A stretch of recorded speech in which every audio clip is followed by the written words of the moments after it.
Peace, peace, peace, peace, and bliss to everyone that will come in and show their share their current in the chat. I really appreciate you guys. You already know. Thanks so much for coming in to listen to this information. You know the brother about to go down with this information on the esoteric stuff, or esoteric rather. When it comes to the information on these things that are going on in the entertainment industry, the entertainment is distraction a lot of times, but a lot of times there's signs, codes, and symbols, as the brother's going to go over. And a lot of these things are, pre-planned and warranted for other things that are put into place. So I'm ready. I'm ready. Peace, peace, peace, brother. How you doing? I'm good. Just chilling. Yeah, just chilling, waiting. Yeah, we got a lot of exciting information. Just went over some of this or much of this on my channel and stuff. And so yeah, I definitely think it's gonna be fire. Definitely think it's gonna be something that's gonna challenge obviously the way that we see things, which is what we need to have happen, right? We Mm-hmm. need to challenge the way that we see things. And that was one of the things that it was hard for me because the philosophy that I obviously hold myself to is that look, it's facts over feelings. And that's what's so hard for us to evaluate the world around us many times because we may have an emotional attachment to something or someone. You see what I'm saying? That's a Yep. difficulty in relationships. You might be in a toxic relationship, but it's hard if you emotionally attach to that person to leave it. And I think that's the same thing with the sheroes and heroes that they propped up for us. Many times we don't want to look at them in that light. We just like, okay, well, it just is what it is. But it's very important for us to do those things because what does it do? It puts us in a mindset to where that's how our mind will operate without even thinking about it, where we scrutinize everything, right? Rather than obviously undergo the misfortune of investing so much time and energy into something or someone and it ends up falling apart. But these are key things. One thing that we can say as we go over this information, because we're gonna get right into it, is that we don't know what many of us would have done at that age. You see what I'm saying? I think after looking at what Pac did, and what's going on now, I think that he felt like in his heart of hearts said he was really actually doing the right thing. So I'm gonna just give a spoiler alert for my synopsis at the end of all of this before I even present this information because I think that's what it is. I don't want people to think that this is an attempt to assassinate his character in any regard, but it's important for us to look at the people they put in front of us no matter who they are. That must be, so that's the only way we're going to get through the manipulation and wasting time, because you'll notice when you invested into something or someone, you could be wasting a lot of time. This is a key asset for us as we go to war with all of the propaganda and the energy that they put out there. You know what I'm saying? So what I'm gonna do is I'm gonna share the screen, but I want to get y'all familiar with some things that because I don't know how many Pac fans there are, but I don't know if you probably was an 80s baby, grew up in the 90s, was a Pac fan. If you're a fan of real hip hop, you more or less probably has some liking to his music and stuff, right? And then we know the nigga sold over 75 million records and stuff. He's an icon, right? Inducted into the Hall of Fame in 2017. So it's a lot of things, but the esoteric side of the game is what we're here to concentrate on.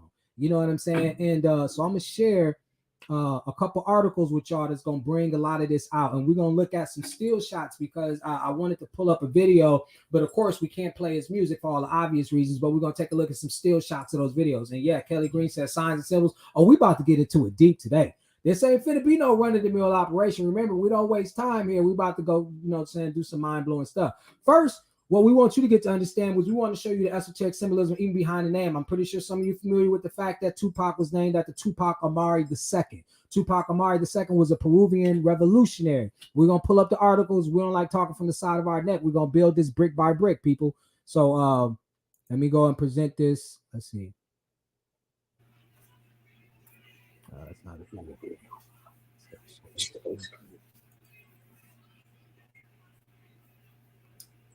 So,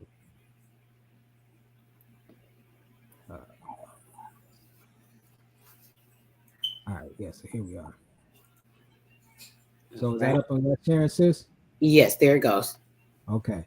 All right. So we're just gonna read a little bit of this. Y'all know he was born in Brooklyn, died September 13th. Remind you that's Friday the 13th, too, as we might add. Friday the 13th, 1996, Las Vegas. Those are key things right there. You know what I'm saying? Not just on the surface with the number 13, Friday the 13th, but also with Las Vegas. American rapper and actor who was one of the leading names in 1990s gangster rap. We all know he was born Lassane Crooks. Lassane Parish Crooks was born to Afeni Shakur. Afeni Shakur was not even her real name. Her real name was Alice Faye Williams. They changed these names. They changed their names a year later. She changed her name to Afeni Shakur while also changing Lassane Crooks' name to Tupac Shakur.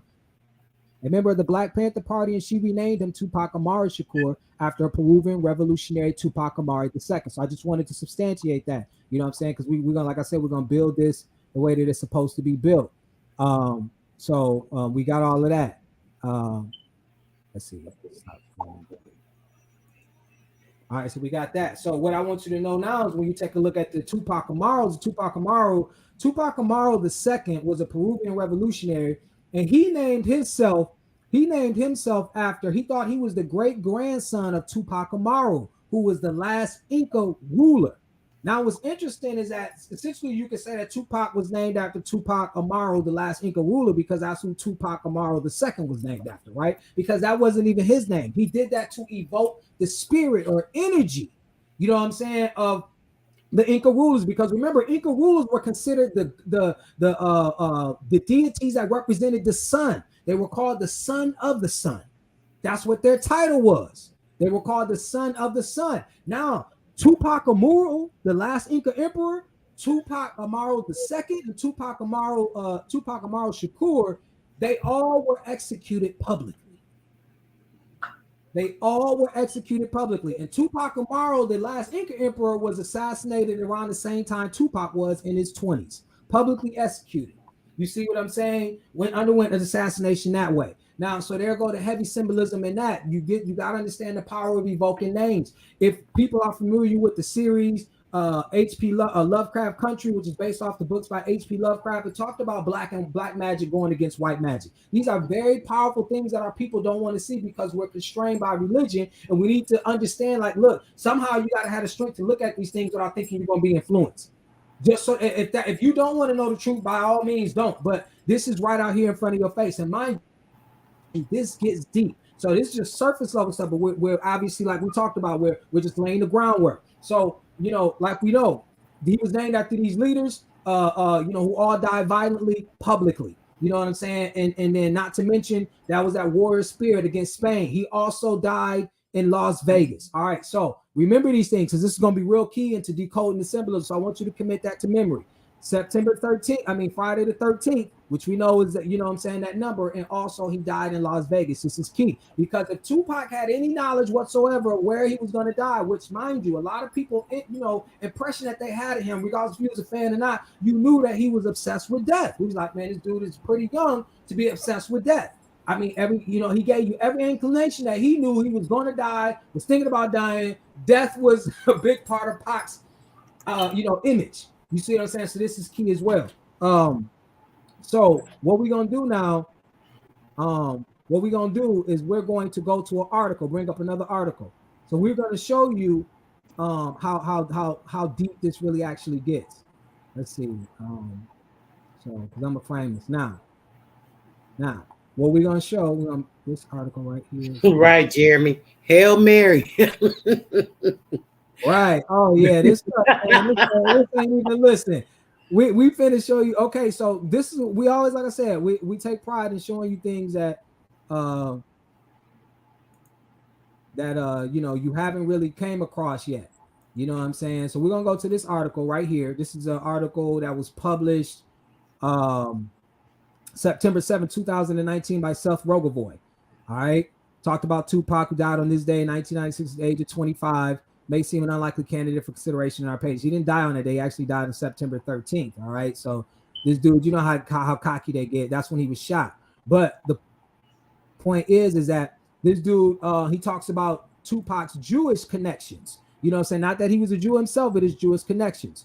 All right. So from a young age, Shakur was drawn to the stage. He performed in a production of A Raisin in the Sun by Harlem's 127th Street Repertory Ensemble at the Apollo Theater at age 12. So Pac was groomed an actor his entire life. You know what I'm saying? At age 12, he was performing at Raisin in the Sun at the Apollo Theater. At age 15, his family moved to Baltimore, where he attended the Baltimore School for the Arts, studying acting, poetry, jazz, and violin, performing in productions of Shakespeare and playing the role of the Mouse King in the ballet The Nutcracker. In other words, quells public enemy number one, the gangster in chief who threatened the very foundations of American civilization, got his show business start as a violin-toting, Shakespearean quoting ballerina.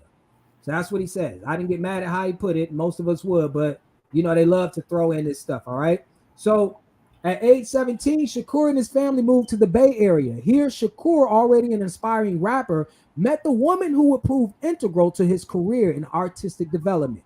Leila Steinberg was the daughter of a Mexican Turkish activist mother and a Polish Jewish criminal defense attorney who ran a spoken word poetry workshop called the Microphone Sessions in Oakland, California.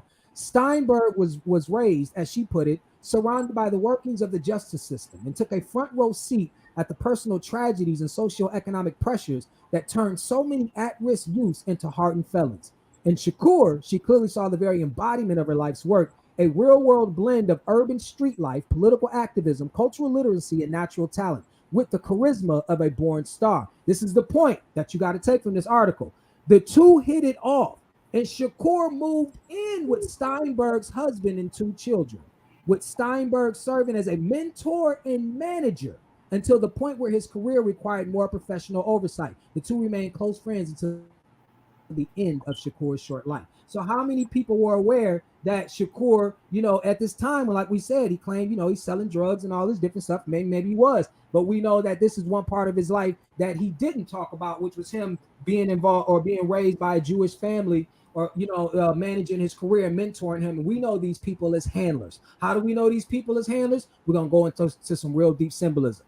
Before we go off into that, we finna show you another article right quick. We're gonna keep it coming because we're about to build the framework and get into the meat of this. All right, so we're gonna go right to this next article right quick.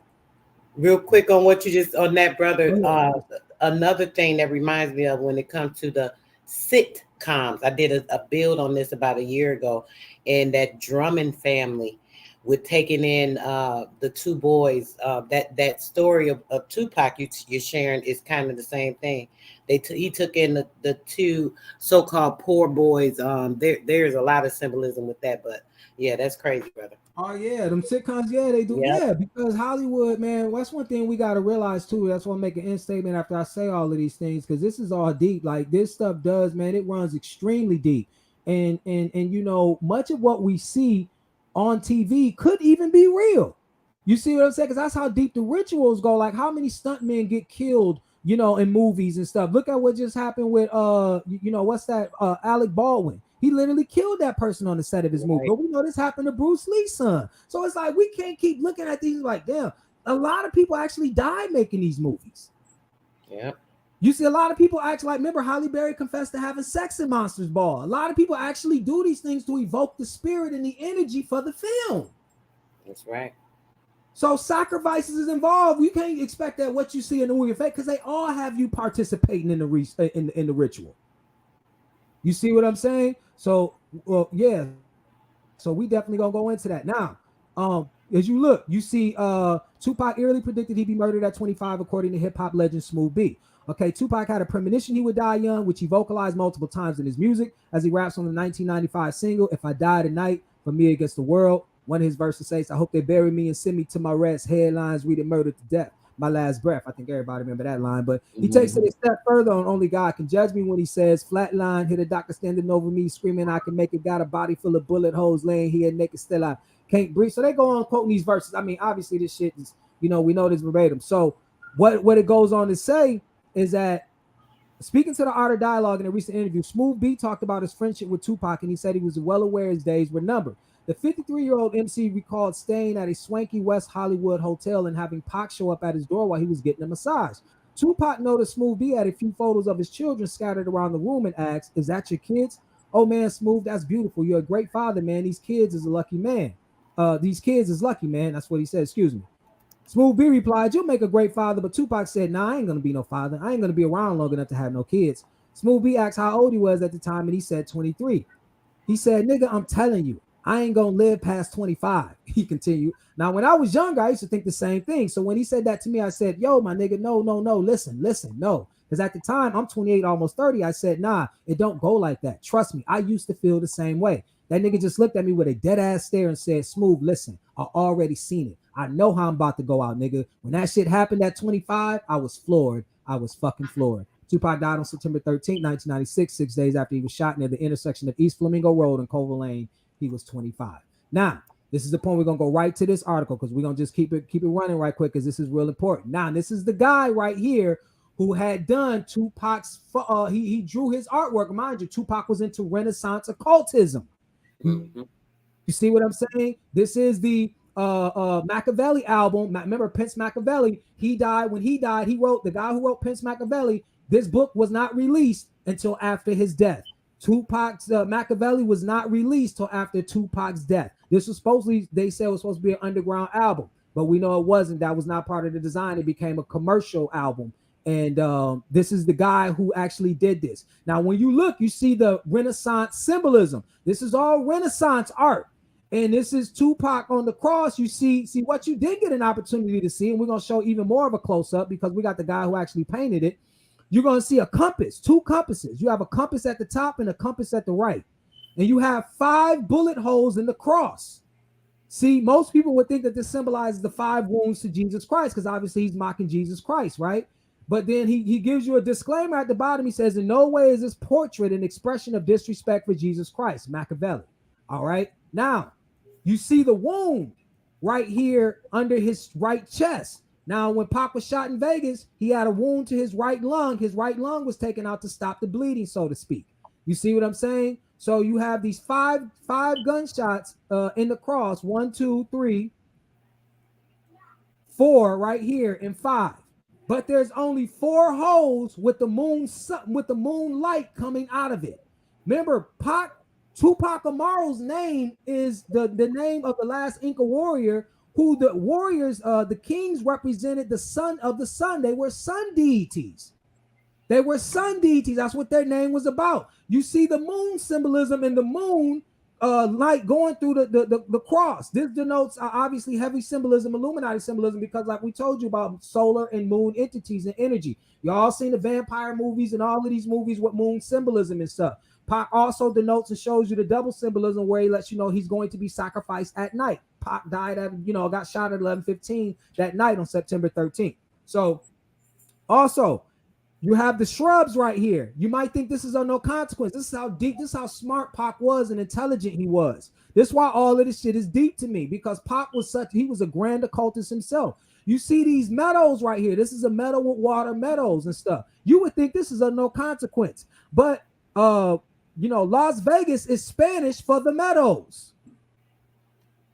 Las Vegas is Spanish for the meadows. This is deep shit. All this shit is deep. So let's go down to what old boy was talking about. All right, Compton native Ronald Risky Brent was 24 when he created this haunting image. He was plucked from relative obscurity by Death Row CEO Suge Knight, who recruited Brent as one of the label's in-house artists. Crack Magazine caught up with Brent to find out how his haunting artwork came together. See, they know this shit is esoteric shit. They using words like haunting and all. I said, man, these blancos be tripping me the fuck out. Yeah. Yeah, I give Suge all the credit as he literally plucked me out of the streets and gave me a position at the biggest hip hop label in the country. Blah, blah, blah. So, Suge is how he got introduced to it, right? So he says, I walked through the door and there's this huge Death Row platinum plaque on the wall. And in front of me is the conference room. There were a lot of artists in there smoking weed and eating chicken wings. Next thing I know, MC Hammer walks in and says, which one of you is risky? Suge will be here in a second to talk to you. I didn't see Pac until later that night at Snoop's acquittal party. Nate Dogg, the Dog Pound Snoop. I was surrounded by all these rap titans. It was crazy. Look, I never felt I was in a dangerous situation at Death Row at all. I felt more in danger being in my neighborhood surrounded by gangbangers in Compton than I did at that office. If anything, it kept me out of trouble. It was my safe haven. So this dude, like all that shit you heard, all that acting that you saw, all the big tough, big bad stuff that you used to hear, these people were great actors. They were in, you know what I'm saying? This is straight Illuminati, you know what I'm saying? Whatever you want to call it. Now, remember, my name of his album is Illuminati. This is before Illuminati is even popping on the underground conscious level. Nobody's talking about Illuminati. Pac's final album is Illuminati. 2 words that come together means kill Illuminati. That's his last album.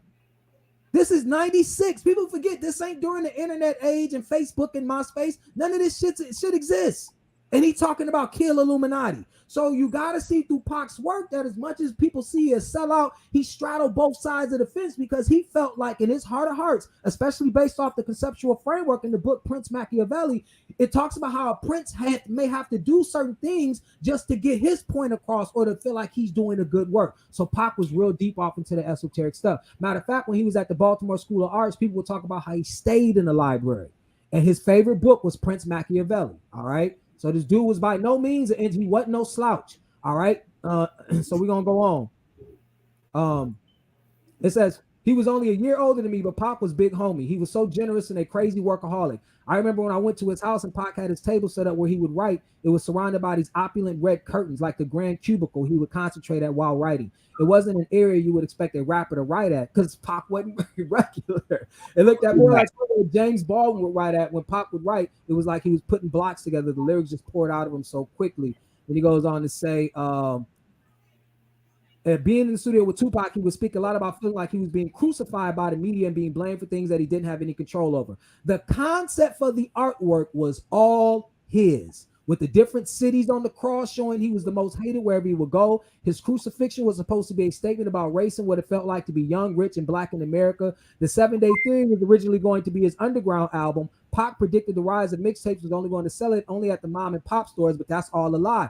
As you see, though, too, this is the cover that he did. The other cover that he did, and you see, I can't show all of it because it's kind of vulgar. This shows Biggie as a pig, Puffy as a ballerina, even though ironically enough, we know Pac was a ballerina. All right. And then you have you know what I'm saying, Dre in a compromising position. But this was gonna be the outro. His album was actually gonna be called the 3 Day Theory, as you can see right here, based behind, like they said, as if this was the amount of time that it took to make the album. That's why his actual album is called the 7 Day Theory, because they suppose that that's how long it took to make the album. Although the album was purported to be made in 7 days, we know that it's much more deeper than that. But this guy goes on to say in his last comment, he says it definitely did. He talked about the album now feeling eerie now that Pac died. He said, but because the artwork was actually Pac actually gave an okay for the artwork 1 day before he died. So that cover for Illuminati was approved 1 day before Pac died. So that's why they talk about how eerie it is. He said it definitely did, but had Pac not died, that eeriness would have not existed. Like, no shit, nigga. He said it death made it sound darker than it was. Maybe ad-libs and stuff was added to the album after Pac's death to keep him feeling alive. A lot of people still think I was a vessel for a bigger plan, but look, if Pac was still alive, he couldn't have kept quiet all these years. He would have come back by now as he was too outspoken. The Outlaws, Tupac's rap crew, said they smoked Pac's ashes, and I believe them. Like, even if I'm like, what the fuck? When I read that, I was like, what the fuck? Smoking the dead man. Come on now. You see, exactly. So, because we know Pac was cremated. Remember, we ain't got to go into all of the surface level stuff. A lot of people know about his autopsy report with having fraudulent information. He was stated he was 6 feet tall, 180 pounds. We ain't got to go all into that. That's stuff that you already probably know. But the point is that supposedly Pac was cremated. And if the Outlaws, if there's any truth to him smoking their ashes, first of all, if they did or not, it's such a cult thing to say. If we use the connotations of a cult now, because we know a cult means hidden, but that's not the point. Now, we go to the very last point that I got. Then we're gonna talk and discuss some things. I want you guys to see this. This is the smoking gun, as I call it. This is my smoking gun. So I'm finna, as I search for this. I'm sorry about that, you guys. As I search for this, I'm gonna get out of this screen right quick, but I'm gonna make sure because I gotta prep it because it's this video. So we also want to prep it. I always preface this by things I say on my channel, like 1976 Copyright Act, Section 107, allowances made for fair use for the purposes of commentary, criticism, news reporting, education, scholarship, but as well as waking y'all ass up. So yeah, there go the copyright disclaimer right there too. All right, so what I'm gonna do is see if this is up. I didn't have that queued. All right. So hopefully it don't take me out of. Give me 1 second. I'm gonna put this up.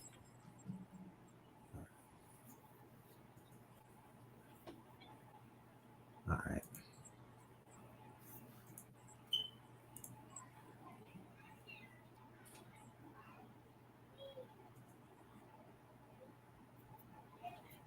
Okay.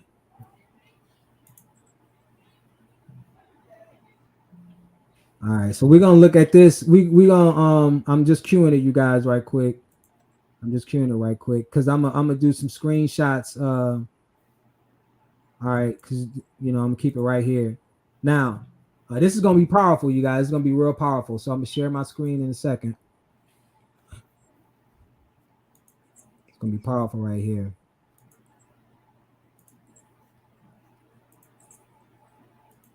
All right, is that up, Sister? Can you see that? There it is. Yes. All right. Now, if you notice, this is why this is so important. And I ain't gonna be able to see the chat. You are, but I will. I'm gonna see if people can notice these things. Mind you, the world communicates in signs and symbols. If you notice here, you can go back and take a look at this is Tupac's first album, Tupacalypse. Now, mind you, apocalypse means the great reveal. Apocalypse means the great reveal. His first album was called Tupacalypse. First video off of that album is Brenda's Got a Baby. Now, if you look, Tupac only changes clothes once, right? He has 2 outfits that he wears. Mind you, this dude is all about representing. He's from, came obviously from New York, and then spent a lot of his life, the rest of his life on the West Coast and stuff like that. And then some in Baltimore. But if you notice right here in the skull cap, he has the UNLV Rebels. He also has a UNLV coat on. All right, why is this important? Because when he changes to his second outfit, second wardrobe change here on Brenda's Got a Baby, you'll see that he's in a UNLV hat again, and he got a UNLV shirt on. I'm finna show you. Also this pic. This is a picture. This is a picture of Tupac at the shoot. That's a UNLV hat, UNLV shirt. You know what I'm saying? Then he had the now, mind you, we showing you his outfits. This is Brenda's Got a Baby and stuff. This is remember I told you how they show you signs and symbols. Now, why is this important? I want to see if somebody knows why this is important in the chat. Why this is important. Why do you think I brought that up? We got anybody in the chat? Why do they think that I brought that up? Why do you think I brought up? I had to show you how Pac had on this symbolism. Why was that important? If anybody in the chat, how many people? What we got?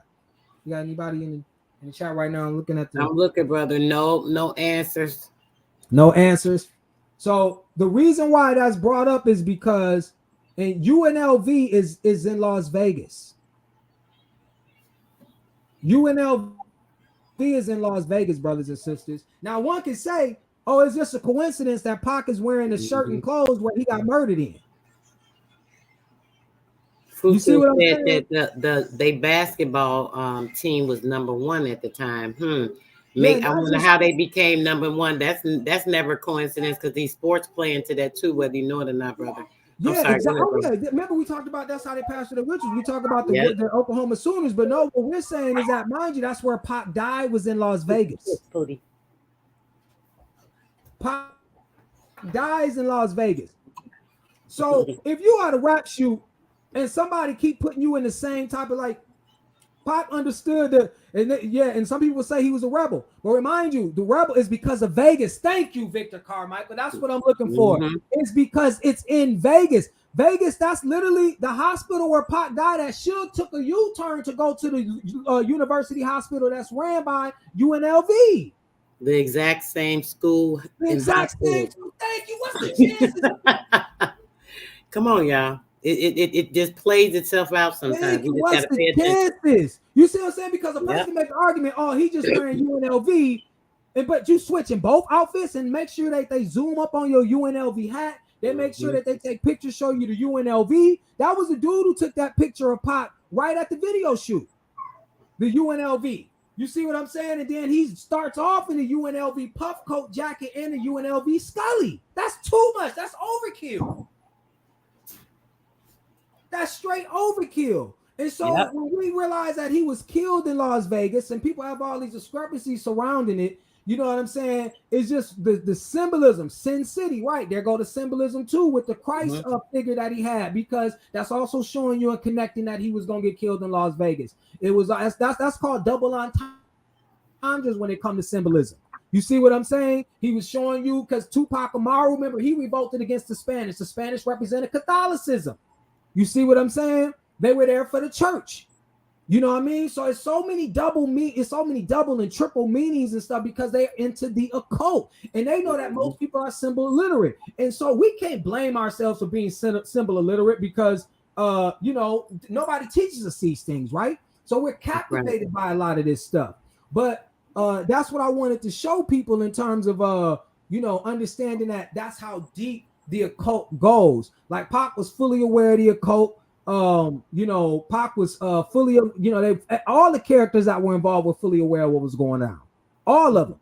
Real quick, brother. Victor said no police. Is he talking about there was no police active at the time? What does he mean by that? Do you know or offhand? Well, when it dealt with the Tupac shooting, what happened, there were no police like where they pulled them over at. Now, what's interesting is there were police before Pac left. When Pac left, when Pac and them left the hotel, they got pulled over by the police for loud music and no plates. And supposedly Suge plates was in his trunk. Now, what we got to understand too, the club that Suge Knight was about to go to, that Tupac and Suge Knight was going to go to was 662. That was Suge Knight's club. We were never told Suge Knight owned that club. That was the Mike Tyson after party. Tupac was supposed to perform at 12 o'clock at night. Obviously, we know he didn't make it. Not to mention the chain that Tupac was wearing was called a euthanasia chain. The euthanasia chain is a play of euthanasia where somebody takes their own life to get away from suffering. Another symbol. Symbolism. Yep, another symbol right there. Too much symbolism, man. You see what I'm saying? And then understanding that Pac was raised around these people who are about the occult. You see what I'm saying? Like even Timbaland was you know what I'm saying, bolstered by a Jewish family. They bought all the shares later on, but by the time they come out in Timbaland in the night, I think Timbaland's first issue boots was like in 1978, but they played off of, you know what I'm saying, hip hop. You know what I mean? To promote it. Timbaland became popular because of hip hop, but it's deep symbolism because the Jews started up as the tree of life, all that different shit. He knew. See, Tupac handlers were all Jewish. Yeah. All Tupac handlers were Jewish. The Timberland cult, the UNLV, they knew from Pac's beginning to end, they knew where his story was going. They knew he had a powerful, because see, one thing we got to understand, we only give credit to the Haitian voodoo, right?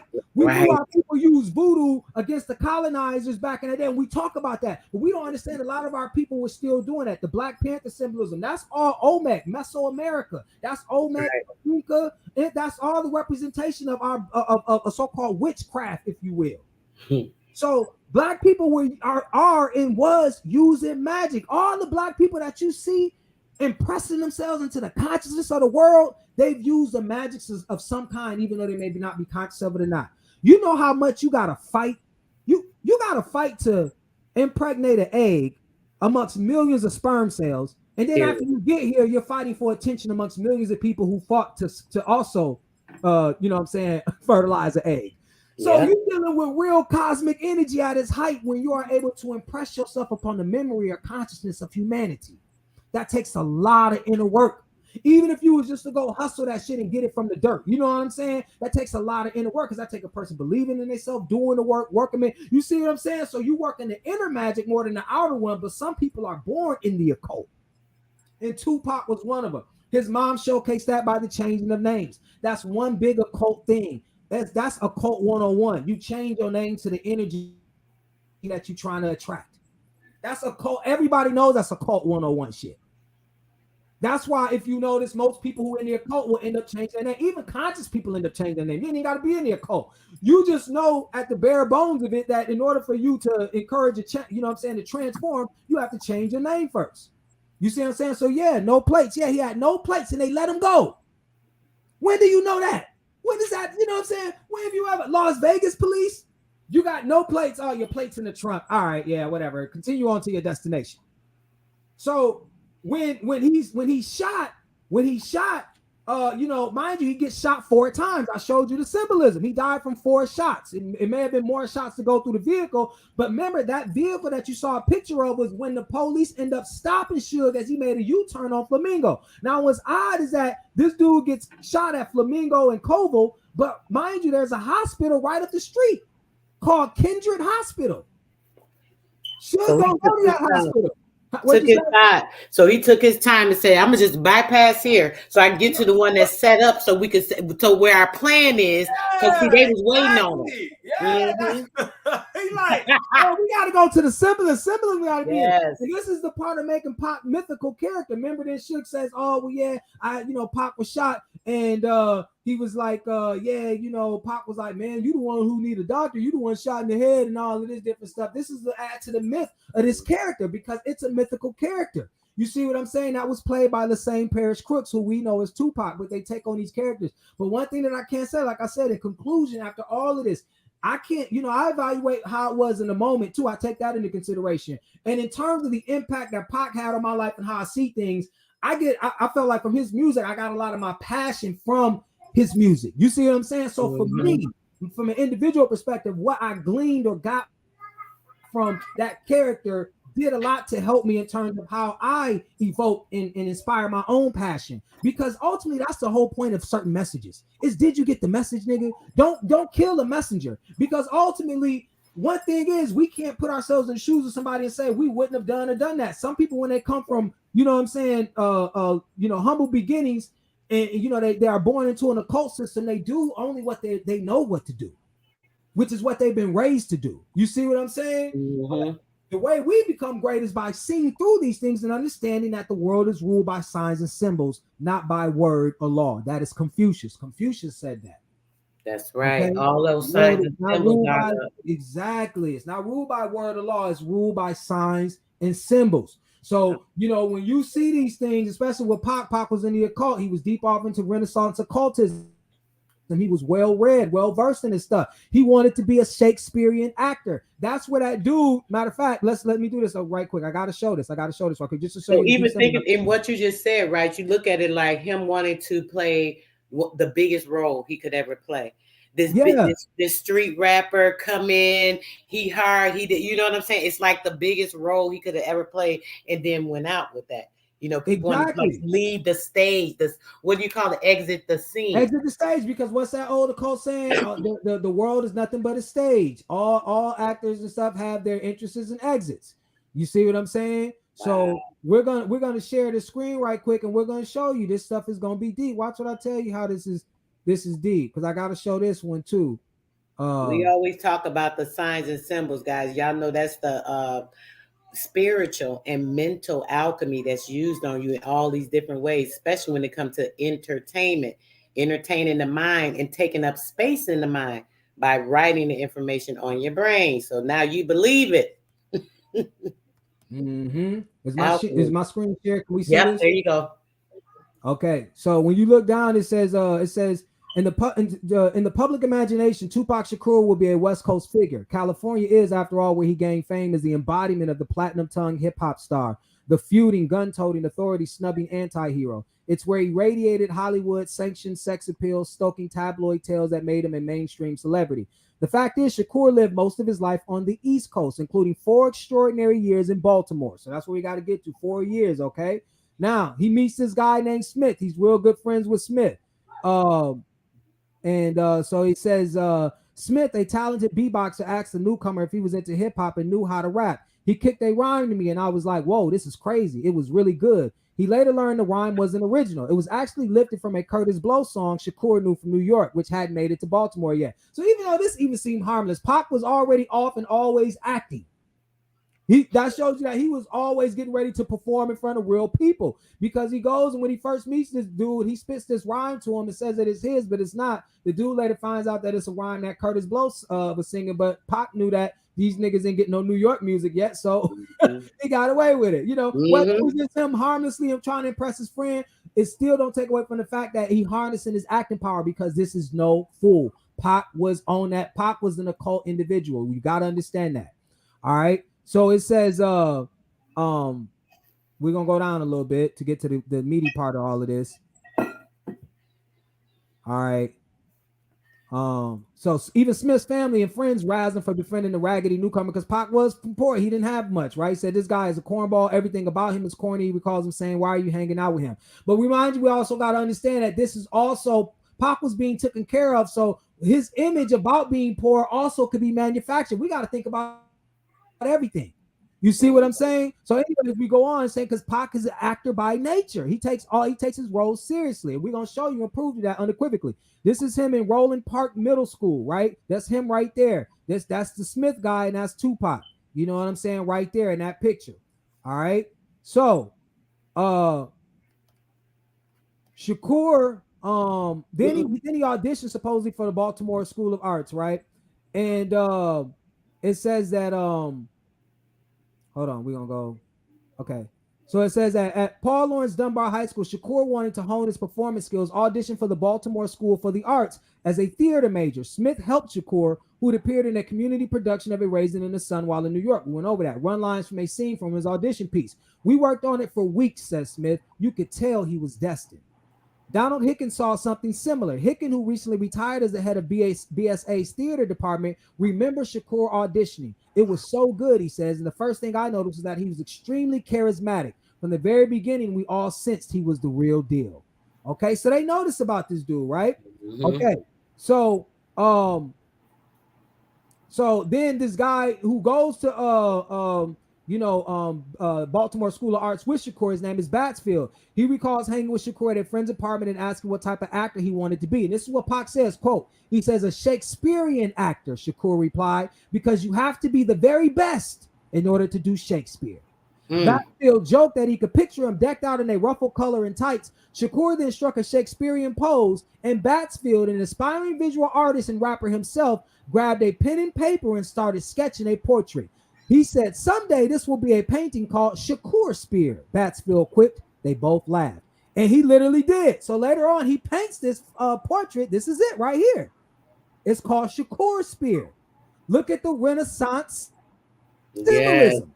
You have two contrasting worlds. You have the light world, the innocent world where Pac came from or says he's from, the light coming out, radiating out from the walls. Then in contrast, you have the dark world that Pac was also in. You see what I'm saying? This is where you get the candle and the light hanging from the ceiling and the darkness. He's in a dark world. This is dualism. Also, with that's crazy, brother. I've never seen this picture, bro. Because they hold on. The occult. This is this Renaissance occultism, sister. Straight up. As soon as you pull it up, I'm looking like, what the freak? And then, and when you look at it, he got the locked book. We're showing you that everything that obviously, if it's his book, he's showing you that only I had a key to this. That's right. And he looked dead, bro. It's a living portrait, but look at the face. Yes, it looks like a deceased person, even with the eyes open. It looks like a deceased person. Yes, this is called Shakur Spear. This is all occult symbolism. So she was into the Renaissance, like we said. One of his heroes, and everybody know if you know about Pac, that's what he called himself, Don Machiavelli. You know what I'm saying? But this is Renaissance art. That's what he wanted. The idea of was Renaissance art, because Pac was deep off into the occult. You see what I'm saying? And so, so basically that's what I want people to understand, that Pac was by no means, like my man says, I'm going to get this work. Period. You know what I'm saying? People getting this work. You ain't never, because see, I'm an alchemist, so I know what to look for. You see what I'm saying? So Pac knew, when people get to this point, they don't understand. You got to know what you to look for. It's the people that he hung around with, the people that he associated himself with, all of them were cut from the same cloth, so to speak. Just like his best friend Jada. I want to bring this up because remember, bro, I mentioned this to you earlier. We were talking about with the Jada Pickett thing, and then think about her now with this Will Smith stuff in the red table. But yeah, that's just a whole nother story. I want to throw you out, bro. I just had to say that. You put that in there.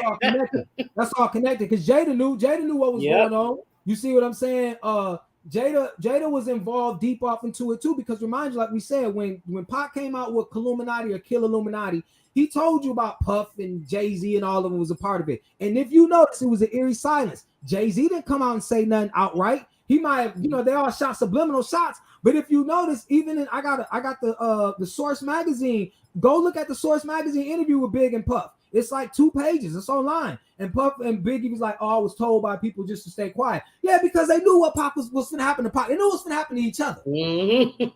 They knew what was going to happen to each other. You see what I'm saying? And so Nas, all of them, and like we talked about, him working real close with Quincy Jones people.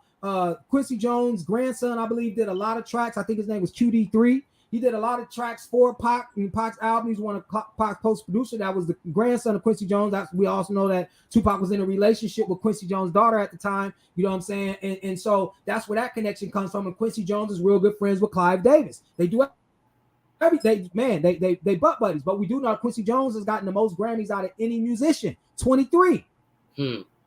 23. So they deep off into the occult to control music, to control sound. To control sound is very important. Remember, they tell you the world was created by sound. You see what I'm saying? Through the song, through the noise. This is where you get for like the Hindu and all. So we got to understand how powerful this is to control sound. We all know about 432 hertz and all this, and the certain hertz people want you to play it in so that music resonates, how the music industry changed the hertz. And so all of this is deep. So when we talk about the black magic that Afeni Shakur was into, it can go into the possibility of that they invoke that spirit, and that's how far this magic goes. That part, you know what I'm saying? Yeah, Kelly Green says he pushed Thug Life, but he was extremely creative, talented. Yes, he was, because you gotta have the right person for the job. Agenda. You gotta have the right person for the agenda. Even when we start seeing all of the things, like we knew Pac was a ballerina, we knew he had a relationship with Madonna, we knew that he did the bathtub thing. We was like, what's all this? Yeah. But you ignore it. You ignore it. Why do you ignore it? Because you got an emotional attachment to the image. You don't. And the thing with the cousin, I want to throw that out there. I think it was his cousin. Remember, there was that weird picture going around with him and the guy. I think they said it was his cousin, but it was some type of weird vibe with the picture or something. I can't remember exactly, but that was crazy too. Oh yeah, it's pictures I don't even want to show because I'm still a Pac fan. Where he got the it's a picture I could pull up where he was at the school, the Baltimore Center for the Arts and stuff, and he's standing next to a white boy, but he hugging the white boy and he got his hand on his chest, like the white boy got a breast or something. You know what I'm saying? Very uncomfortable looking photo. And you're like, okay, so what's all that about? You know what I mean? But the thing is that when you look at people who feel like they know what they down here for, and they're trying to, this is when you get off into this idea of the sexual energy. Because if you notice, everything brings itself back to sexual energy. If you take away the symbols, the Jada Pinkett's, the R. Kelly's, the Puffies, the mess with Cassie. When you take away those individuals, what you got? You got sexual energy being perverted. Oh, they slept with this. He sleep with men. This, that, and the other. And so we be like, man, why is all of this going back to sexual energy? But you have to realize that's all everything ever was. Your problem was you saw sexual energy one-dimensionally, like it was only used to fucking make babies. But sexual energy is how you get to the highest level of illumination. It's called Kundalini energy. That's how all this energy is. Everything that we eat is sexual energy. The technical scientific definition of a fruit is a female's ovaries. That's what fruits are. Just by you, like I was telling my audience, I said that I put bee pollen in my cocoa. You know what I'm saying? And the bee pollen right there on the label, it say, oh, it's got all the enzymes, the amino acids, it's got protein, and blah, blah, blah. And you're like, this is sexual energy. This is what the bees use to pollinate 80% of the food we eat.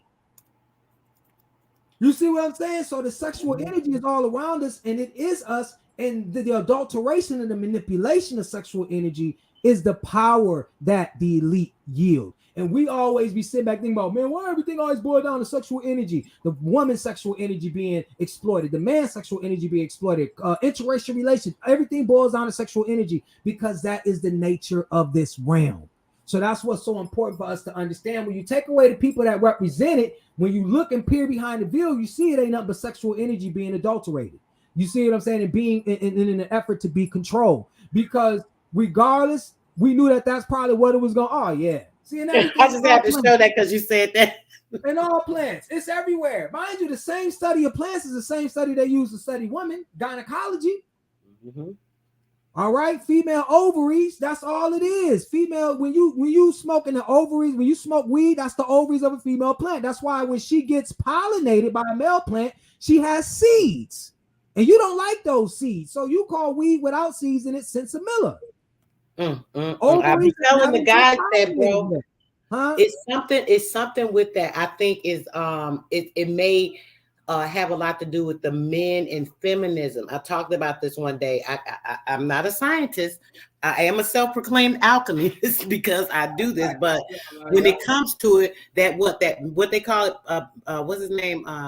Rick James used to call it Mary Jane, right? Because it's a female plant and it has feminine. Yes, guys that plays against men. I be telling them that, you know, I don't know. You got to have your mind and your spirit able to combat that. I want to get off subject, but bro, I definitely Well, for some, let's say this. This is the thing. This is where we got to go, because remember, this goes back to the sugar. Remember, the chemical formula of THC, tetrahydrocannabinol, is a carbohydrate. It's a complex carbohydrate, right?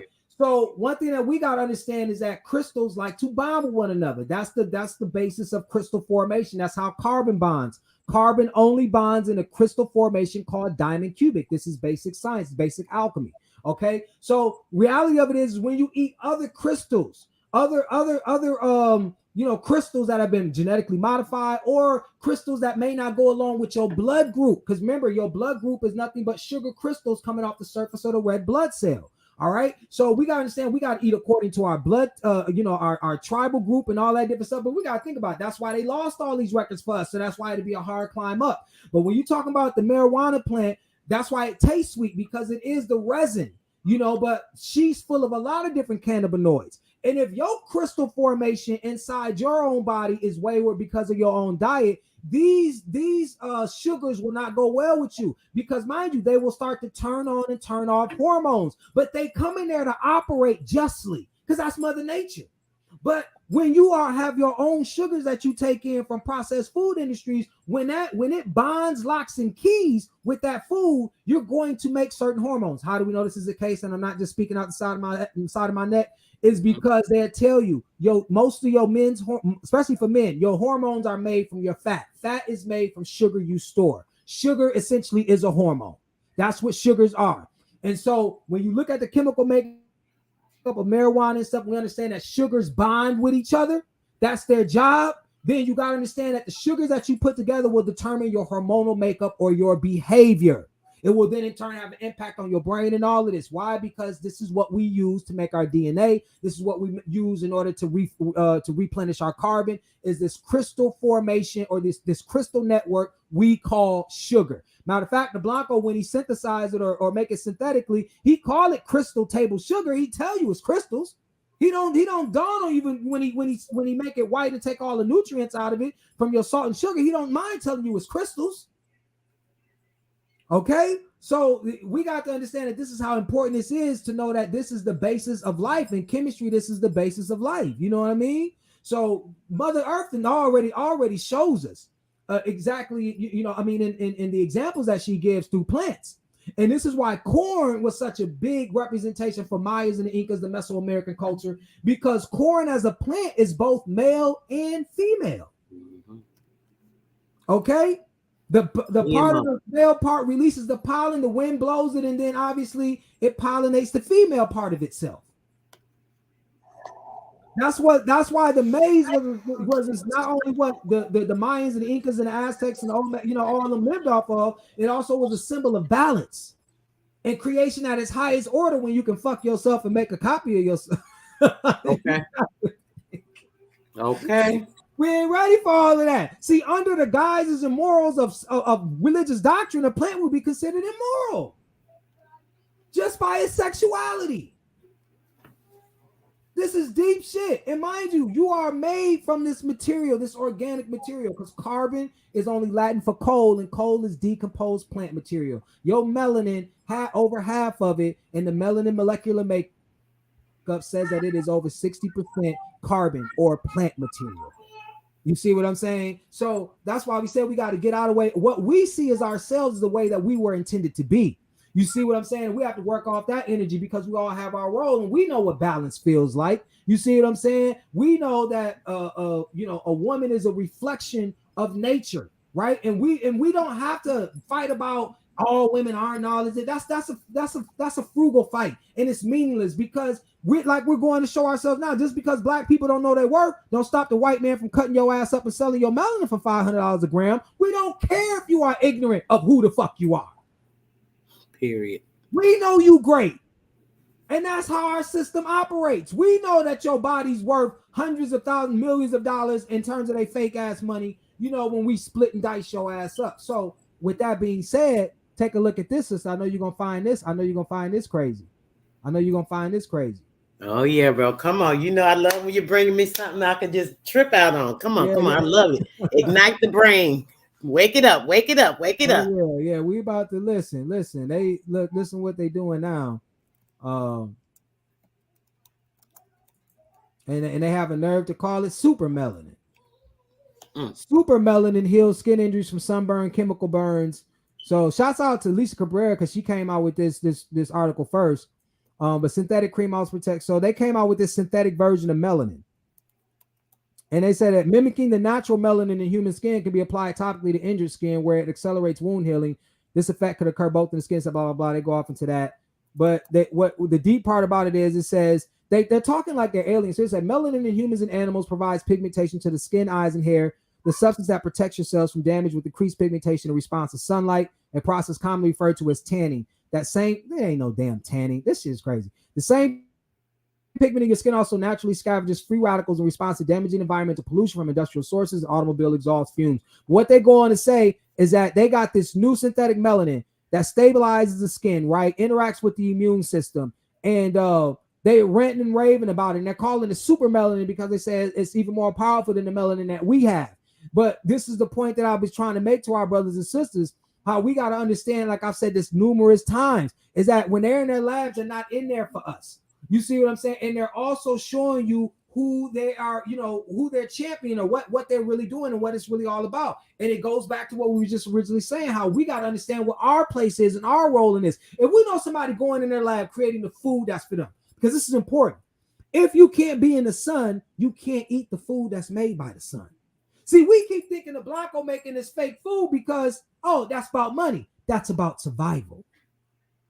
The food has radiation in it. The damn tomatoes and oranges and shit is sitting out in the damn sun for 2-3 fucking months collecting radiation. You think I can eat that shit? I have to synthetically make that, tone that radiation down, and because in the effort to still appear like, you know, I'm one of you, but I'm not. I told you the alien invasion started a long time ago. The fact that black people are still on this idea that we're waiting on one is our biggest mistake. Sure is. This is what's deep. When you see somebody going in your lab making an artificial version of your skin, and then what did the cream look like? It looked white, but under UV camera already exposed, it looks jet black under a different vision. So they hide from you what they're really doing. That type of behavior is alarming, to say the least. To say the least. But this is what we allow them to get away with. And this is why we got to always hold their feet to the fire, even the people who participate, but evaluate it objectively, right? Like even when we go back to talking about Pac and seeing the sacrifices that he made, I think that it could have been real difficult for him. You see what I'm saying? To do that. But at the end of the day, what did we take for it? Take from it. If some of us feel like it did more harm than good, then it is what it is. Bro, real quick, I wanted to show you this before you finish up real quick, just because you just said that. I literally was just I was reading this earlier, a different book, and just look what it say. I just want you to see this. It said the alien people in the English colony. It talks about the people first coming in, the expansion of America, and what you just said, the alien people. And I just wanted to see that. And the brother, I didn't even talk to him about reading this. It's just funny he said that. Oh yeah, and original Skywalker should. This is the tale that they tell us. Remember, they always got to have a narrative. It's a part of the Pac myth. We don't know if Suge got that money. We do know Suge went to a college called UNLV. We do know Suge went I didn't even know he went to college, brother. Yes, man. Suge played football, went to UNLV. The very college that Pac ended up dying at, you know what I'm saying? University Hospital, he ended up dying at, you know what I'm saying? So, look, these are the stories that they tell us to sensationalize it. You know what I'm saying? It's just like, remember when I told y'all about Coca-Cola? Coca-Cola is legally allowed to import cocaine to this day. Legally, the only company allowed to import cocaine to this day. And yet, we look at movies like, you know, what was that movie with Denzel? The movie where he played Frank Lucas, American Gangster. So, you know, American Gangster, it showed like Frank Lucas bringing in all the cocaine, and, you know, you got all of these, they make black people to face all of this shit when, you know, these companies were easily flooding our neighborhoods with this shit. You know what I'm saying? Yes. And also adulterating our foods, priming our people for it. Because even Bobby Hemmett talked about that. You know what I'm saying? And I concur, because I'm telling you, I tell people all the time, they make a lot of these products. Coca-Cola got a lot of spin-off, Sprite, all of this different shit. Yep. And they will put these cocaine-related products in these, cocaine-related ingredients in these products. And so it primed our people. So once they got a hit of crack, a lot of them took off. They were already had the crystals inside of them. Do you know, And brother, just because you said that, I want to mention real quick. Did you know that they put salt in their water, that Dansani or whatever water that's produced by Coca-Cola? It's one of the highest contents of sodium, salt. Why would they put salt in water? Just another... Because sodium naturally is in water as an electrolyte. You see what I'm saying? See, this is what makes water electric. Water has electrolytes like magnesium, phosphorus, calcium, sodium, these manganese. These are electrolytes which generate electricity in water. Okay, so but when you get how these blancos got stuff down to the science, you dealing with them being able to manipulate these chemicals so that they have different arrangements. The way something is arranged in chemistry will determine how it fits. Everything in chemistry has a lock and key system theoretically, right? So this is how things lock and key, and then how things activate. They have to fit into a lock and key system. So when you rearrange something, just like this may be important for people to know. In chemistry, you have something called trans and cis. Trans in chemistry means the exact opposite of something that appears to be the same. What do you hear trans women calling regular women? Cis women. See, this is all deep alchemical stuff being played right in front of you. Yeah. You see, but back to the sugars and the crystals and stuff, like we said, this is like the sodium. They've got this shit down to a science.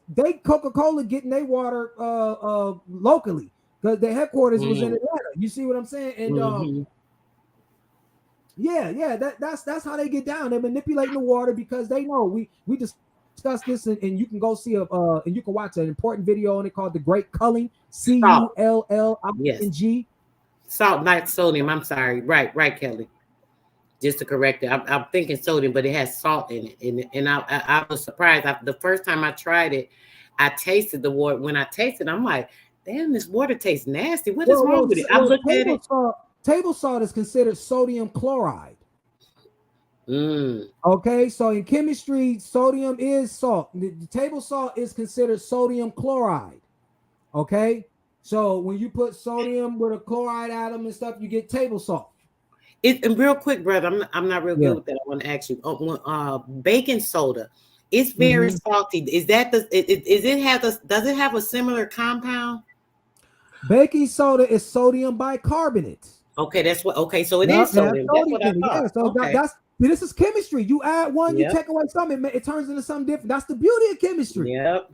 That's why I keep telling people this is the realm you live in, where you can manipulate your environment. You just let them do it. And then he'll come in here, and this is what we call nomenclature. He'll come in the hospital and he'll sound all intelligent. He'll be like, oh, let me get 2 grams of sodium bicarbonate. You're like, nigga, baking soda? Why don't you just say baking soda? But they can't do that. They got to speak in this language that's unintelligible to you, so you can make you sound like they're doing something. But baking soda, you see, sodium has a sharper taste because it's bitter, right? But baking soda is like 14 on the pH scale, or what's called potential of hydrogen. Its pH is 14. So if you ever wanted to alkalize something, you will put baking soda in it because its pH is at 14. Anything 7 and above on the pH scale is considered a base. Anything 7 and below is considered an acid. Okay. So that's a basic in chemistry. You see what I mean? So yeah. So ultimately, what we dealing with a lot of these different things is this, once again, the science. She said, when I get the keto flu, the electrolytes replace some good salt. Yeah. So like, a lot of people get Himalayan salt, although Himalayan salt doesn't carry iodine, which is an essential nutrient for your thyroid. That's why you see them controlling the iodine intake. But you can get what's called sea kelp. They come in flakes and stuff too. Tons of iodine. Like if you put like a teaspoon of that, it's got like 300% iodine. You see what I'm saying? You come in a salt shaker too. You could just like put it on your salads or whatever. It's very, it's good. Nice taste and everything. Yep, it's dope. It sure do. It's dope. See, because what about the Celtic salt, brother? I'm sorry, I wanted to ask you about that because I've been seeing that on TikTok. Celtic salt. I've never heard of Celtic salt until recently. and they say how healthy it is, and I'm like, I got to check that out. Because you obviously your body uses it for what's called your regiotensin system to alert you when the body is dehydrated, because salt acts as a buffer to keep water in your body. That's why you'll see people with swollen ankles and stuff like that. That's, you know what I'm saying, you'll have they're getting drained because the sodium's job is to keep water in your body, because you have to maintain your water percentage for the body to maintain being healthy and to be able to communicate with itself in its outside environment. So that's extremely important. So sodium plays a key role, not to mention it generates electricity. You know, you all heard about the sodium potassium pump in biochemistry, but so when you're dealing with these different type of salts, many of them still don't contain iodine. So even a lot of the best salts don't contain iodine that they ran and rave about. So a lot of them contain, different minerals, because that's what crystals do. They bond with stuff, right? They create these crystals. We only are, and that's what's so crazy about it. I think how they get away with all this stuff, just because there's this idea our food is different from the earth. You see what I'm saying? Even though we know it comes from the earth, we're like, oh, I ain't eating rocks and shit. Like when I had shown the video to a brother who, when you see iron is the same shit that's in, that you use a metal work and all that. When they say get your iron, that's what they're telling you to get. Copper, you're a metallic organic being. You're a transformer. You just don't understand that you eat metals and shit and need metals. Calcium is a metal. You know what I'm saying? You got iron. That's supposed you run off of a metal in your blood called iron. That's your hemoglobin. You're literally running off of metals and different type of gases. I mean, you're a phenomenal fucking being. Period. And will let you know that. So when we start looking at what we're made out of and start, like we said, reacquainting ourselves with the mysteries of life, because like some dude even said, and Bobby Hemmings used to say this, like say the truth ain't gonna be in what people talking, or the truth. He said the facts ain't gonna be in the truth, the facts will be in the mysteries. That's what life revolve around. You got to get into the mysteries, because really it's not a mystery. It's just what they decide to keep you from. But since you born with it, that is your upper hand. You see what I'm saying? That is your upper hand right there. You're born with all of these things, and essentially, if you stay in touch with your higher self, all that is hidden will be made known to you. This is the age of the great reveal. Anyway, that's why they said we're in apocalyptic times, because that's literally what apocalypse means. It's the age of the great reveal. All of this stuff gonna be revealed. You see what I'm saying? All of it is. And it goes back to understanding the power of crystals, understanding the power of sexual energy. You know what I'm saying? Not getting so caught up into ideas about sexual energy that have been given to us by frameworks or by people who have agendas. That's where we gotta steer clear of that. But when we talk about, man, much of what, like you said, what you've seen, and even our interpretations of the matter that we take in, like even, when I had to figure out how to take in certain things, like, because if I were to ever, Chief, I'll get like the resins or the rosins, that they extract from the plant, because that's essentially where the most THC is at anyways. And you deal away from all of the other cannabinoids, because they're hormone starters. You see what I'm saying? So when you're dealing with a female plant taking in her sexual energy at her prime, you got to learn how to take it in, because she's more powerful than you. Her energy is more powerful than you. Why you think when you take it in, you feel some type of way? Nigga, you're under her influence. I was like, you're under the influence of drugs. No, bitch, you're under the influence of plants. Why you let these blancos trick you?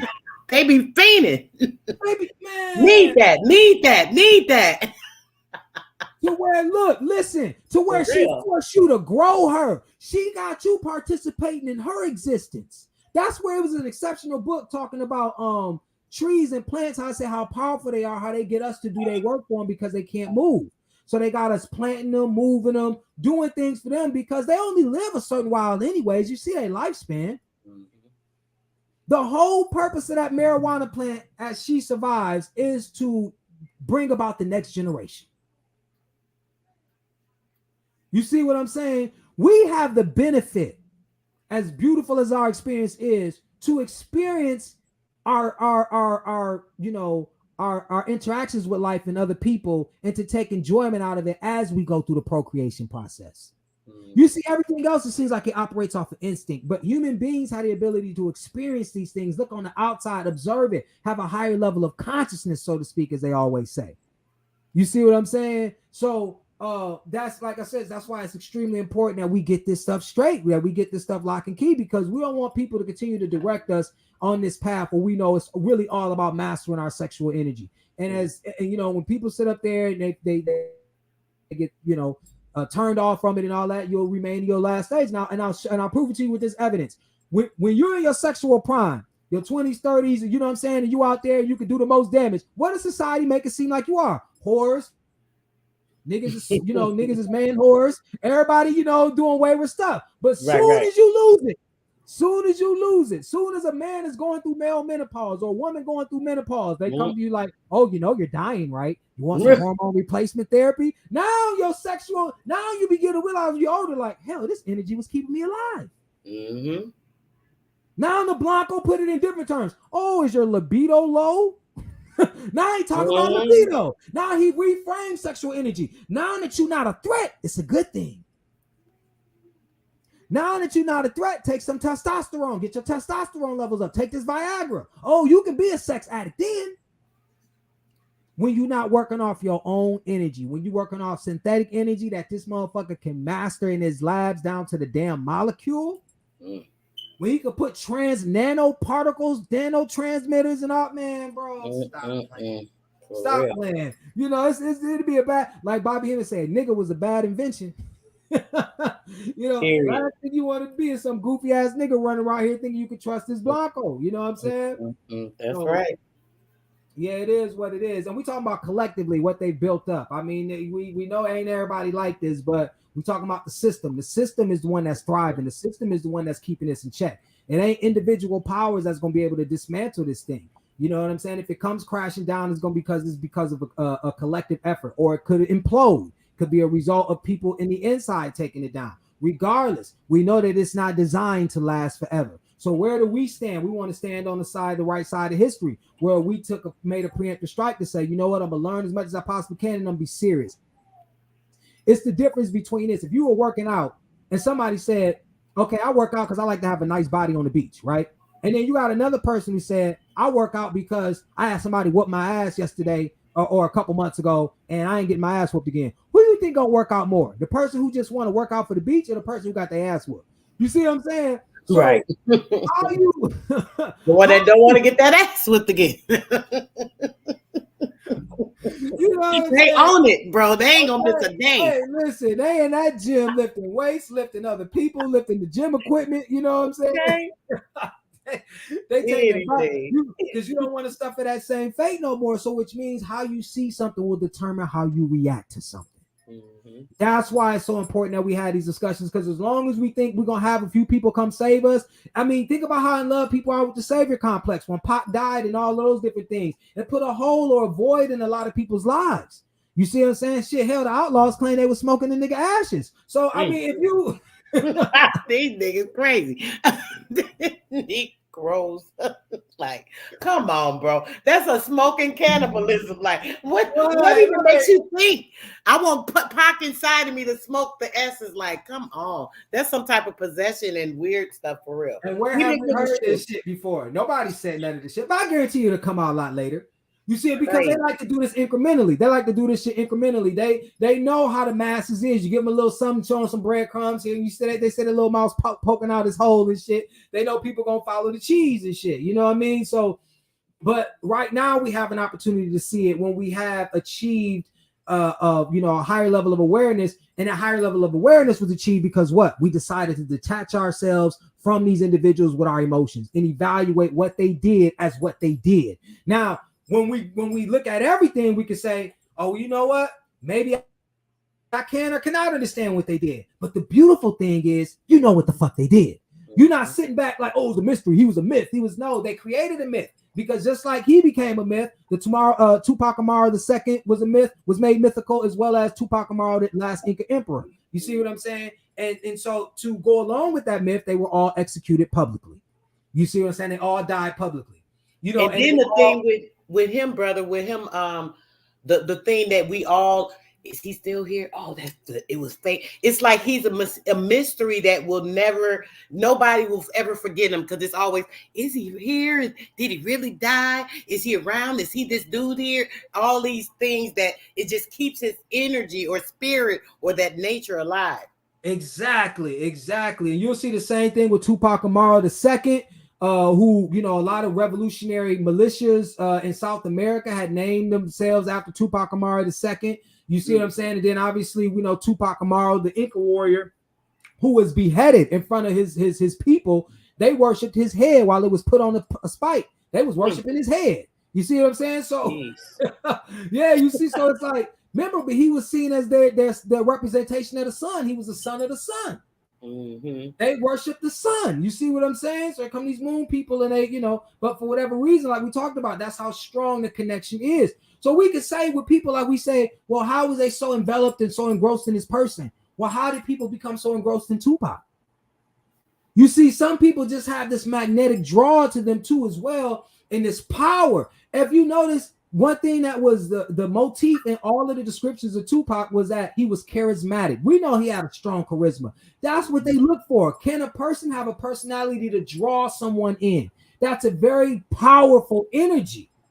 Mm-hmm. And you got to think, not only did Pac reverberate in his own lifetime, as we talked about, he's reverberating now. We're talking about him. They're talking about him. They're giving him stars now. He up for Grammy nominations, entered into the Hollywood, or the Rock and Roll Hall of Fame 2017. And we know that obviously his name popped up in relation to Puffy, and did Puffy have some involvement? Well, if he faked his death, how credible is the Puffy thing? And not to mention, ain't it ironic that Pac went to jail supposedly for 11 months for raping a woman, and this is Puffy's troubles now? What's going on now? And what about the thing with them putting him up with the monogram? What the monogram thing, brother? I'm sorry. The fake visual they did of him some years back that I forgot what you call it. I can't think of the hologram. Yes, the hologram. Thank you. Yes, well, I think that was crazy. Wasn't he the first one that they did like that? He was the very first person. Well, because they allude to this all dropping you symbols, like you still alive. They feeding this shit. Yeah. Just like I was having a conversation with a white person. I was like, she's talking about slavery because it was so funny. This white girl, I just happened to be saying something. And white people want to be in your conversation stuff. She said, you know what, I stand with you, because I think it's a tragedy that this, that, and the other, blah, blah, blah. And what I caught her doing was she was going to use a word, but she thought that I probably did. I could just see it in her. She probably thought I didn't know the meaning of that word. She's like, because even with politics, with the gerrymandering, I say, I know what gerrymandering is. You know what I'm saying? And I was like, that's not a point of it either, because I go into political structures. This bitch now in awe. She's like, well, thanks. You come back anytime. I was like, bitch, I don't come back. I just came here randomly. You interrupted my conversation. What the fuck I'm going to come back for? But it is a shock when they know that we own this shit, but they know we own this shit. But my point being is that in becoming symbol literate, one thing that you're going to allow yourself to do, because I want to skip to the point. One thing that you're going to allow yourself to do is, like we said, free yourself of being caught up in a lot of these, traps where you can be, like we talk about, where you can be enamored by an individual or by a movement. See, when your mind is clicked on but see, some of us was working on overtime so quick. We already seen when Black Lives Matter came out, I was like, oh, that's a ruse. But that was easy. See, right. Shit like Pac and what Chappelle doing. See, it ain't easy to figure out where their angle is, because you'll find yourself, as long as somebody shows you more of what they got in common with you, you end up getting emotionally attached to that image, to that character. You see what I'm saying? And all of a sudden, you find yourself not being able to objectively assess that character because you are emotionally attached to the image, and that's a very, very compromising state to be in. So that's one thing that we got to avoid, especially in today's day and age. Like we see how Blanco's so invested in Trump. They thought he was going to jail. They was ready to tear this bitch limb from limb. They didn't give a fuck about no constitution. All that shit went out the window. Revolution, no more July 4th. The bitch was ready to give it all up. You ain't lying. They was not invested in Trump image, who's a character, a TV personality. This is why this is so deep. They bring us personalities, people who've been trained in the occult, people who always are acting when the cameras are on. This is how powerful this is. And that's why I say, like, we've all become victim to it, but it's time for us to take our energy, and it's time for us to take our power back. We have that response. We have the ability to do that. You know what I'm saying? Of course, it's a Herculean effort that's going to be required, but this is where we start. We start challenging all of the things that inspired us. And when we question those things, then we sit back and we say, you know what? I can do this because I'm in firm belief, one, that I know that what they dealing with is ain't helped me from the beginning anyways, ain't helped me from the start. So this is a must have. I got to do this shit anyways, because if you leave it up to them, trust me, we already know the saying, don't we, sis? You worth more dead than alive anyways. Mm-hmm. To them, give up if you want to. We don't mind that. You know what I'm saying? We got room for you. You know what I mean? So yeah, with that being said, yeah, a lot of powerful symbolism, because that all of this stuff needs to be talked about a lot more. And then, you know, before it gets too late, I just want to say, you know, do your due diligence in that regard. If you think anything that I presented to you is questionable, go back and do your research. I provided you with the articles, the videos, and stuff like that, and understand symbolism. You know what I'm saying? That the world communicates through signs and symbols, not by word or law, as Confucius stated. And that's the most important thing to take out from this. But some very heavy information I think that a lot of our people should know, especially if you lived in that era or you're a Tupac fan, something that we need to think about. How, you know, and then also to take into consideration what we name ourselves. It will draw the energy to us from that name. That's heavy symbolism. That's why I'm telling you, if you feel like you got bad energy coming to you, think of what you call yourself, which will always attract that energy to you. You see what I'm saying? And sometimes, you know, when you come upon different levels, attach a different name in addition to the name you had. That's why you would have, you know, the Egyptians called HERU, something else. They add to every dimension of knowledge, they would add a name. Before you knew it, think of them African names, it'd be 50 names. Because these are your levels of intelligence. And this is what you're attracting. If somebody called you a thief your whole life, guess what's going to happen? Even if you wasn't one, you're going to become one. Because people are going to force you into one. You see what I'm saying? So we have to understand that this is what gives us energy. When we tackle this in the sense of naming something, that's the first power. If you notice, if you were able to watch the Lovecraft Country series, they talked about this. That's very powerful, you know, in the occult. Naming things. That's the first power that God gave to Adam, was to name things. This is very powerful stuff. You know what I'm saying? So this is what we have to be critical about our names and not have to live through one name. As you attach or you level up, you know, right, spell work. But we got to understand that's what it's always going to be about. Because what I want us to always understand too is that if I have anything else, because I know I said I was going to leave off of this note, but very powerful stuff, is that you are already encased in spell work with the language that you were forced to learn. Just remind me of the Spanish. You know, the Spanish brought goats here. You see what I'm saying? But we had told, goes back to the symbols. We let the Mexican, we see Mexicans with goats and all this. That's even a symbol on one of their products and shit. I think a Mexican with a goat or some shit. But the Spanish or the Europeans brought the goats over here. You know why? Because the Europeans, the goats are symbolic of where Europeans come from. Goats climb mountains. They're from the mountains. Mm-hmm. That's why the Baphomet is that symbol. That's the only thing I had to disagree with Bobby Hemmett, you know, but it ain't meant for us to follow everything somebody does. I was always in disagreement with the Baphomet that was created by a guy named Eliphas Levi.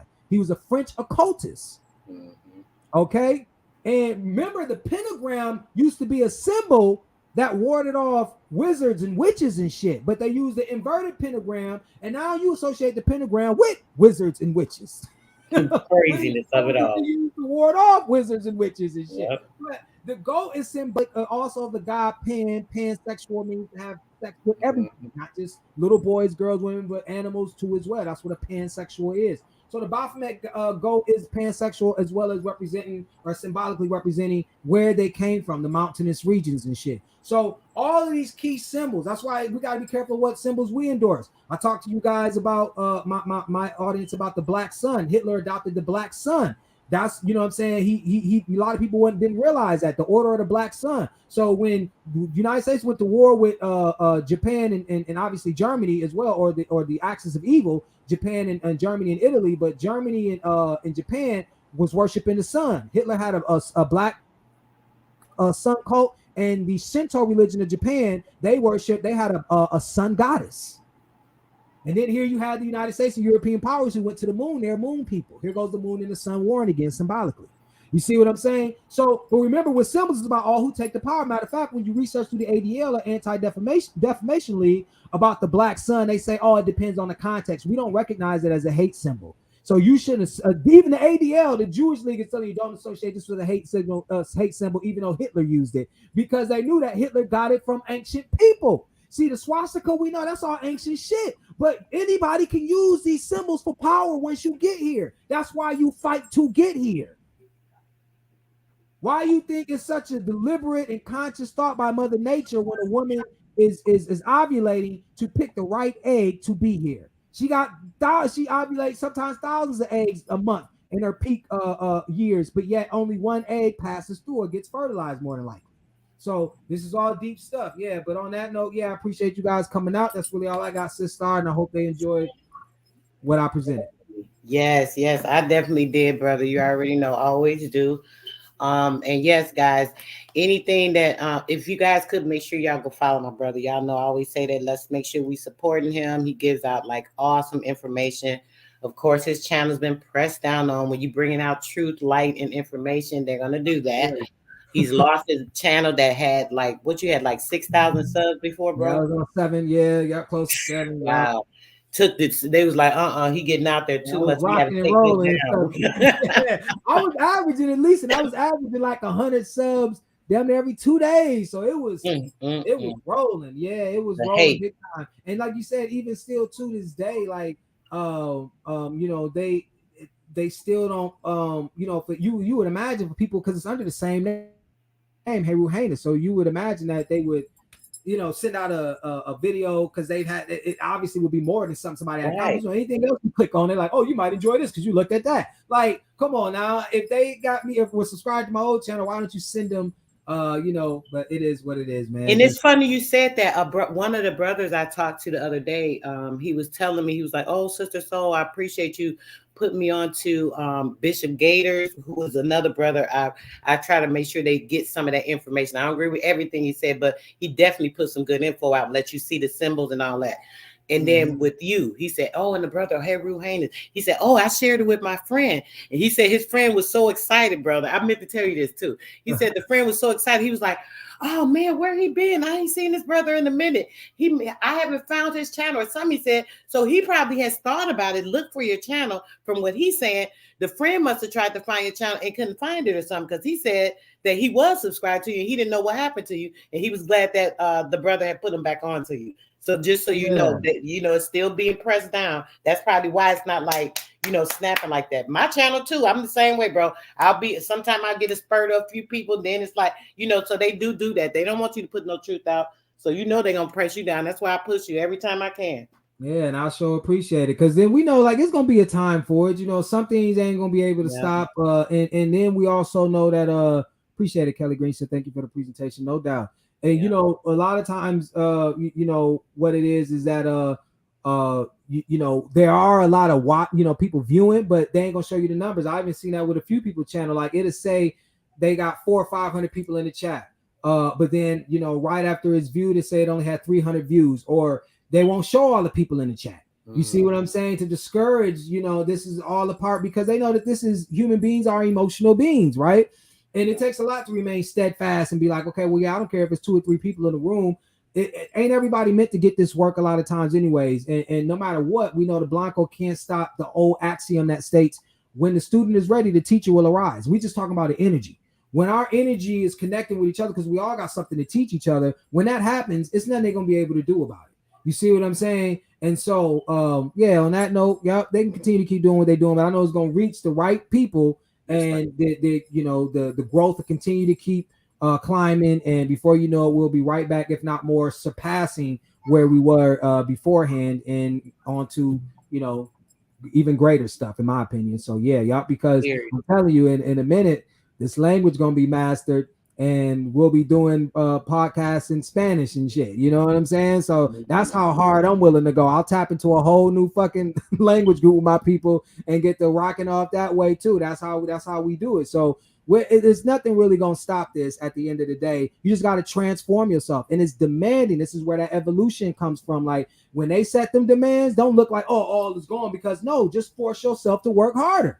You see what I'm saying, nigga? I'm gonna be, you do that. Now I gotta be in the gym working out even harder then, because I see you done upped in size. You see what I'm saying? But everybody, like you said, Victor said, everybody, you just finna get this work. You know, Right. that That's note, your saying, bro, too. yeah, you gonna get this work, man. They Get gotta this get this work. work. I'm telling you, man, you gotta come get this Stop work. playing. Listen, we got it's so many people who know or don't know that they depended on us to continue off on this type of energy because we are big fans of Bobby Hemming, and we seen that, man. So he was doing lectures for $300, traveling places little or no money, and wasn't getting the recognition that he deserved. And now you see, even after he left the scene, you know, his videos, some got 124,000 views and a lot of appreciation for Bobby even now. So you don't know what's going, right, you know, where you're going to be served. Most High knows that a lot of this, she's the greatest mathematician that will ever be known. So how she's articulating things and putting it together, you know, it's sometimes it's hard for a human mind to wrap its mind around how that goes down. But that's not your job at the moment. Your job is to just be confident in knowing that you going to do your part. Most High gonna do hers. She already said.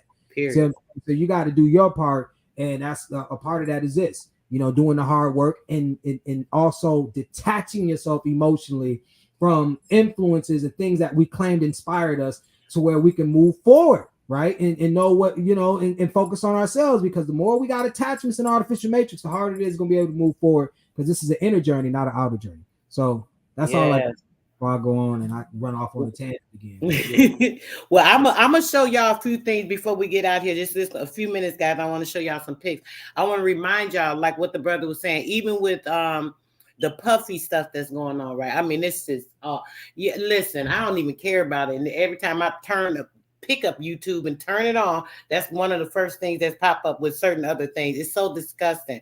Y'all got to remember, a lot of this stuff is so distractive. I've been telling y'all for the longest time. I'm going to share this real quick. I've been showing and telling y'all for the longest time, these people literally are actors. It's all in their book. Now, the brother just broke down for y'all, right? The Tupac thing, right? Proving to y'all, like, literally, I mean, if y'all can't understand, like, he really like was playing the whole role, set up for him. He got into the role. He wanted to play the role, so on and so forth. We got to remember, most of these people, this is what they're doing. They have a job to perform, and it has to do with controlling the masses in one way or another. Most of these people, guys, they're not even here. When you're looking at these stars and these actors and these people that they're saying, these people done, guys, they've been through tribunals, guys. I'm going to show y'all again. I've shown y'all this before. All these people, look at these names, guys. The Clintons, Hillary, Bill. I don't want to go through all the names because I want to browse through the pages, but all these actors and actresses, look, guys, make sure y'all remember when y'all be seeing them on, they're on TV. Maxine Waters, she just went and filled this thing out for the indigenous people. Look where she at. Y'all think she really filled that out? This is real, guys. Oprah, house arrest, all these people, they've been arrested. A lot of them executionized. A lot of them are serving life. A lot of them are on house arrest, even right now to this day. This is why a lot of these movies and things, they're not coming out with movies. Y'all remember you used to see movies. Every time you turn around, every week, it's 2 or 3 new movies coming out. Y'all don't be seeing these movies coming out like that no more. If y'all seen a recent, what's the chick name? Sandra Bullock. I seen a preview of some show she was on recently, sometime last year. It's not even, you could look at her and see it's not even the same person. You know it's a whole different person. But people be so distracted that they don't even notice things like that. Look at all the Dwayne Johnson, The Rock, Adam Sandler, Nicolas Cage, Kevin Spacey, Charlie Sheen, Ashton Kutcher, all these people. Look, executionized, arrested and executionized. These people are gone, guys. It's a wrap. Literally, look at this. Who is this? This is supposed to be y'all vice president right now, right? She's waiting the tribunals. How could she be in office right now, guys? Don't believe the hype. Don't believe the hype. Please don't believe it. Don't believe it. Christina Aguilera, Charlie Sheen, all these different people. Like, literally. Some of these double pages. Sorry, guys. Johnny Depp, Will Smith. Look, Will Smith. Look, you remember the big hype we just had? Remember he was on stage and he slapped Chris? All this stuff is fake, y'all. I just wanted to show y'all this real quick. I got a lot of more on this, but I just want y'all to see some of these names. Look down here. B, the Beehive. Oh my gosh, bro, we need to hit on that one day. The Beehive with the Beyonce, her having the hive. These people in her being Beyonce, and it's they call them the Bay, but it's not Bay like B-A-E, it's B-E-Y. Yo, y'all, they play in y'all face every day, all day. This y'all see this stuff. I'm just showing y'all this. Y'all can believe it or not, but it is what it is. This is like true fact.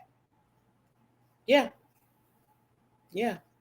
Just want to show y'all that before we got up out here. Keep y'all mind clear. Make sure y'all in the real, in the know, knowing that these people are playing games with y'all, right? They playing games with y'all. They have y'all mind distracted because they're doing things they have no business doing. They have been doing things they had no business doing. That Jeffrey Epstein thing was literally the start to the kickoff of everybody going down. Damn near everybody that's in any type of entertainment industry, these people were all caught up in that mess. They were all playing games with these people, doing this weird stuff with the trafficking, with the kids, and all this pedophilia, and yeah. All these people y'all look up to as stars and gleaming stars, and they're nobody. Literally, y'all. I just want to show y'all that part real quick before we get up out of here. I want y'all to make sure y'all minds is clear on knowing this entertainment and these distractions they keep putting out here. Half these people, like, just they actors. Like, they really actors. They got actors playing the actors right now. Just so y'all don't be shocked that all these people is gone and that they behind is either in jail, on house arrest, been executionized already, or something. Period. That's all I want to say. I'm done after that, bro. All right. Well, yeah, that'll be that's a whole nother segment too. Yeah, I I've heard about that list.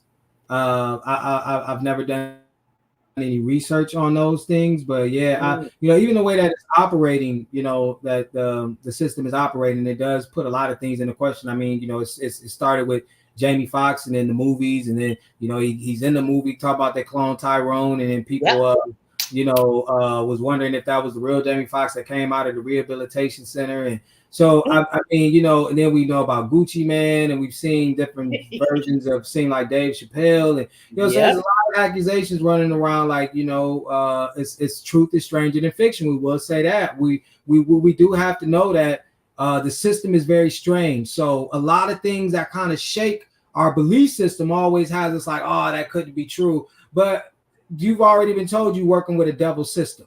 You see what I'm saying? So the one thing is that when these people have been working against you, primarily invested into a culture that's got you acting up or intended to behave a certain way, then you got to be like, most occasions they deserve what they get. You know what I'm saying? When you working for the wrong people, you deserve every bit of what you get. I'm not gonna cry for you. You know what I'm saying? You got to be on the right side of history. I mean, we out here fighting and waging war for Mother Earth so that she is able to do what she does the way she wants to do it for our future generations, and they can have a relationship where they can take care of her the way she's intended to be taken care of, not destroying every damn chance you get, talking about a damn war every damn chance you get. Like, I don't give a fuck what this society provides, the football, the basketball, it ain't worth the earth going to shit. You know what I'm saying? It's just not worth all of that. And that's what we have to put in perspective.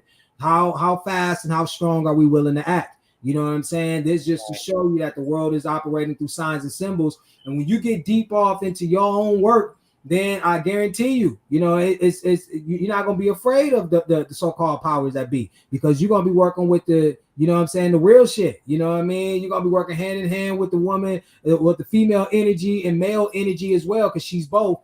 That will help you take out any enemies in your way, and that's what the whole objective is. Because I guarantee you, if you sit back and you was waiting on somebody, or you a little docile and all that, the system ain't gonna have no mercy on you. We've seen even people with great personalities get their head chopped the fuck off. I don't care how nice you is. It ain't about being nice. It's about being a warrior, or what I'm saying, or the warrior priestess you're supposed to be, and get out there and understand you live in a war realm. So, we can't be sit idly by and be like, just because, we hope things will work out, that's an excuse to sit back and take it easy on ourselves. No, we need to be amping things up. So, yeah, like sis talked about, regardless of if people believe that or not, the reality of it is you're dealing with some very nefarious energy. That's one thing we can believe.